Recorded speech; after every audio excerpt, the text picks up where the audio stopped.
लक्ष द्या फक्त आता. कृत त्रेता द्वापर कली ही 4 युग आहे. 5 शक मानली गेली. विक्रम शक, धर्म शक, शालिवान शक, विजयाभिनंदन शक आणि नागार्जुन शक. हे 5 शक आहे. याची वर्ष संख्या आहे, युगांची वर्ष संख्या आहे.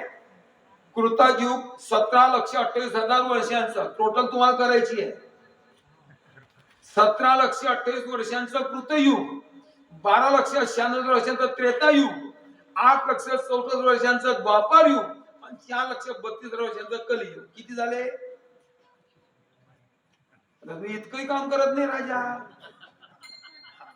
सांगतो आहे का. 43,20,000 वर्ष झाली टोटल या 4 युगांची. आता एक महायुग म्हटलं गेलं. पुढे एक एक शक किती वर्षांचा सांगतो आहे का. पहिलं विक्रम शक 3344 वर्षांचं.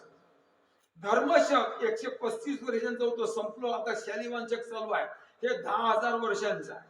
पुढे विजयाभिनंदन शक हे 40,000 वर्षांचं आहे आणि नागार्जुन हे 4,00,000 वर्षांचं आहे. 5 शक युग तुम्हाला काय सांगितले, शक सांगितले.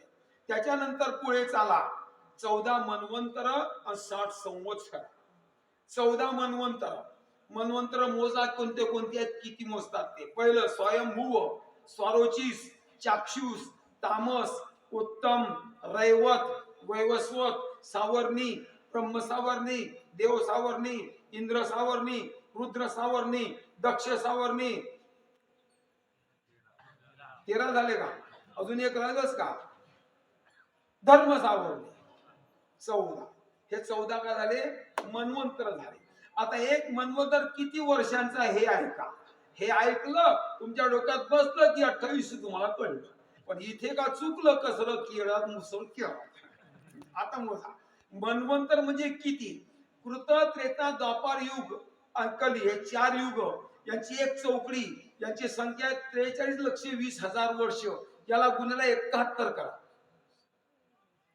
43,20,000 गुणिले 71 आलेली संख्या एक मनवंतर होते इतक्या वर्षांचं. लक्षात आलं? चला पुढे. आतापर्यंत 14 मंत्रापैकी 7 मंत्र संपलेले आहेत, 6 संपलेले आहेत, 7वं चालू झालाय. स्वयंभुव संपलं, स्वरोचित संपलं, तामस संपलं, उत्तम संपलं, रैवत संपलं.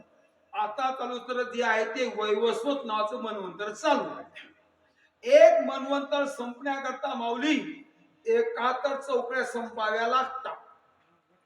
71 चौकड्या एक मनवंतर संपण्याकरता. आता हे वैवस्वत मनवंतर चालू होऊन त्या 71 चौकड्यांपैकी 27 चौकड्या पूर्ण झाल्या. काय 27 चौकड्या पूर्ण झाल्या आणि 28वी चौकडी सुरू होऊन त्या 28व्या चौकडीतील त्रेतायुग संपलं, द्वापारयुग संपलं, कृतयुग संपलं आणि कलियुग चालून 5,154 वर्षे आज कलियुगातली संपली. 4,32,000 वर्षांपैकी 5,154 वर्ष संपली. अजून कलियुग संपायचा आहे. म्हणजे 27 चौकड्या संपल्या आणि 28वी चौकडी सुरुवात होऊन चौकडीतले 3 युग पूर्ण झाले आणि हे 4थं युग सुरू आहे, कलियुग. जेव्हा कलियुग संपेल तेव्हा 28वं महायुग संपेल. मग भगवान विटेवर जो उभा आहे तो 28 युगांपासून नाही, 28 युगे हे पंचमी विभक्ती आहे. तर पंचमी विभक्ती म्हणजे 8 किंवा 9. 28व्या युगात भगवान अजून विटेवरती उभा आहे, हे त्याचं उत्तर आहे. विठाला विठा.